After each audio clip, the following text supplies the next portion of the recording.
Hi, welcome to Revelation Knowledge. My name is Paul, and I'm a born-again man of the household of God. Today, I'm going to take you on a journey to explore the legal name, given name, and surname. The legal name is one of the most powerful tools used by the government to control you. Because of this, it is very important that you learn how to use it wisely. The legal name is not the name given to you by your mother and father.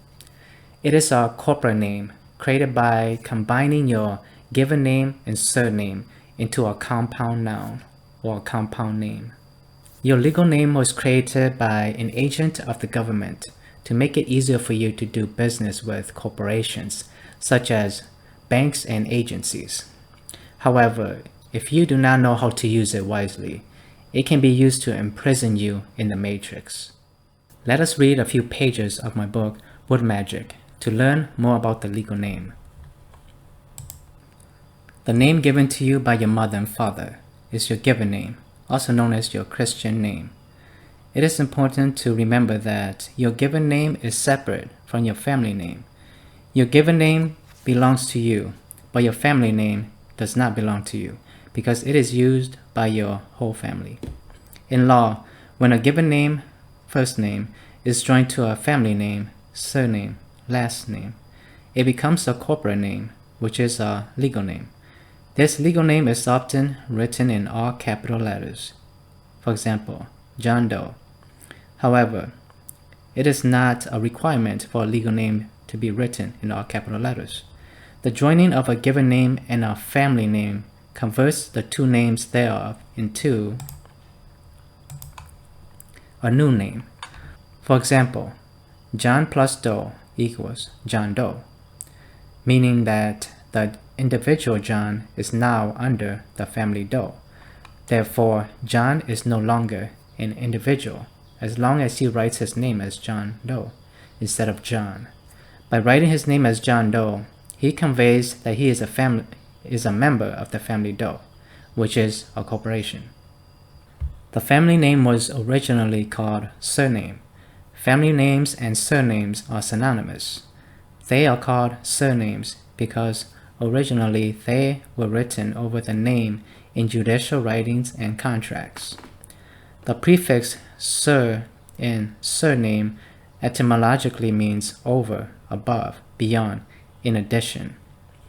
So we go to atomonline.com. You can see that that's what surname means. That's what sur means. The sur means word forming element, meaning over, above, beyond, in addition. And here's a dictionary.com definition of a sur, the prefix sur. A prefix meaning over, above, in addition. In other words, in law, the family name or surname supersedes the given name. Because sur here, the prefix sur means over, above, beyond, in addition. And that's why in law, the family name or surname supersedes the given name. The family name may be likened to the United States, and the citizens may be likened to the given names. The United States family name is the parent corporation of its franchises, also known as citizens, given names. Remember that here the family name may be likened to United States, and the citizens may be likened to the given names. And therefore, its franchises, citizens, given names are subject to its laws. Because of this, when John writes his name as John Doe, he conveys that he is a subject of the corporation Doe, putting him under the jurisdiction of corporate laws, which are controlled by the legal system. He also conveys that he is one of the dead, because corporations are imaginary, artificial, and intangible creatures with no life. The information in the previous paragraph may sound confusing to you, so think of it this way. If you want to have a real conversation with the United States or any corporation, it will not be possible because the United States is an imaginary, artificial, and intangible body, also known as a corporation. However, You can have a conversation with one of its agents, but even its agents are imaginary characters because behind the uniform of an agent is a man or a woman. So the man or woman is real, but the agent is not, because the man and the woman or the woman is acting in the capacity of an agent. They're acting as an agent. And that agent is an imaginary character. It's represented by that uniform that they wear. So likewise, the family name or surname represents an imaginary, artificial, and intangible body, which is why it needs you to speak for it. This is why when you go to court, they like to call you by your family name, surname. For example, Mr. Doe. Every court is a corporation and therefore can only deal with corporations. Let me explain that in more detail, because this is might mislead some people. So the court today, every court, it's dealing with the spiritually dead souls because of what happened in the Garden of Eden when Adam and Eve ate the tree of the knowledge, the fruit from the tree of the knowledge of good and evil, and that caused that allowed that sin to come in to man's domain and cause death. And so they spiritually died, and everyone, because we all came from Adam and Eve, we all inherit that disease, that curse of death. So everyone here on earth is spiritually dead. And if we are spiritually dead, then we're not really alive. And so the court, they deal with the dead. So every court is a corporation, and therefore can only deal with corporations. Because of this, a court is supposed to call you by your family name, surname, for example, Doe, or corporate name, legal name, for example, John Doe. Here are some definitions revealing why a corporation is likened to a family. Corporation. Latin, corpus, a body.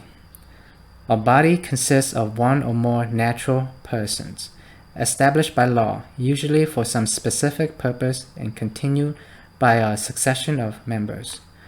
A corporation is modeled upon a state or nation, and is to this day called a body politic, as well as corporate, thereby indicating its origin and derivation.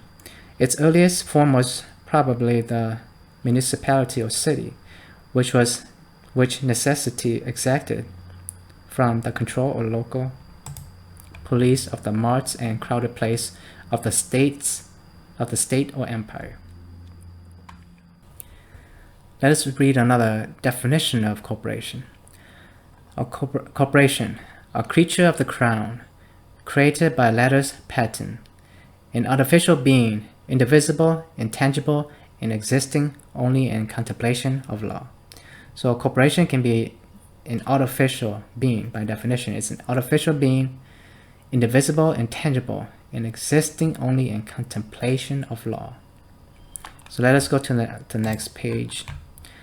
To connect the dots, the legal name, corporate name, is the name of a dead entity or a natural person who is a member of a corporation, family. On the other hand, the given name is the name of a living being or a natural person who is not a member of a corporation. In order for a natural person to be truly alive, he must be born again, not of the flesh, but of the spirit. Once a natural person is born again, he is no longer natural, spiritually dead, but spiritually alive, meaning that he is now a new creature born of God. For this reason, he is a member of the family of Christ. It is important to remember that you, the soul, and your legal name, and any derivative name thereof, are not one and the same. Therefore, as long as you believe that you and your legal name are one and the same, and you keep conveying that your legal name is you, you create the reality that you are a legal person, which is a dead entity with no God-given rights. A legal name is a symbol of a corporation, and therefore is not the real you. So that's important to remember, that the legal name it symbolizes an artificial being, a dead entity. And it is not the same as the Christian name or the given name. So let us go to a different section of my book, Word Magic, Born Again, to learn more about the legal name.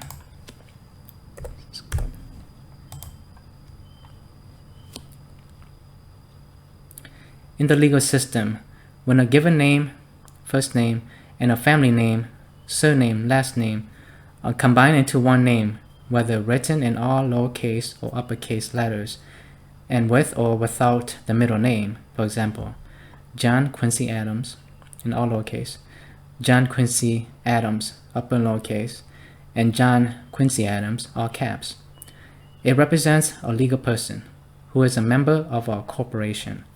The name of the corporation thereof is the surname, last name. For example, in the name John Adams or John Adams, all caps, the surname Adams or Adams, all caps, here, is the name of the corporation of which John is a member. A word that we need to study in the previous paragraph is surname, which is made up of the prefix sir and the word name. The prefix sir in surname etymologically means over, above, beyond, in addition. In law, the family name or surname supersedes the given name. Because of this, when John writes his name as John Adams or Adams John, whether in all uppercase letters or not, he conveys that he, John, the individual, is under the family corporation, Adams. This means that John is a subject of the corporation, Adams, putting him under the jurisdiction of corporate laws, which are controlled by the legal system. By becoming a subject of the corporation, Adams, John becomes a member of the dead because corporations are imaginary, artificial, and intangible creatures. This is how the dead uses word magic to trick the living into residing in the land of the dead, which is the artificial matrix. So I'm going to stop reading at this page. If you want to learn more about the legal name, go to read chapter 3 here. Chapter 3 of my book, Word Magic, Born Again. And chapter 3 talks about the legal name game. And it goes into great detail about the legal name and how that certain agents of the legal system uses the legal name to control people, to imprison people in their system. So it is important to remember that names are very powerful and they play an important role in spiritual warfare. Most people do not understand. Okay, they do not know that a courtroom is a place of spiritual warfare. Okay, it's a place for spiritual warfare. Without a name, they cannot summon you into court. They cannot summon you to appear in court. And so that's why it's important to use the name wisely. And the most powerful name, okay, the most powerful name is the name of Jesus. So learn how to use name wisely, so that you can prevent certain agents of the legal system from taking advantage of you and from imprisoning you in their system. Thank you for watching my video about the legal name game. If you received some revelations from watching this video, like this video and subscribe to my channel. And remember to praise God, thank Him, and give Him all the glory.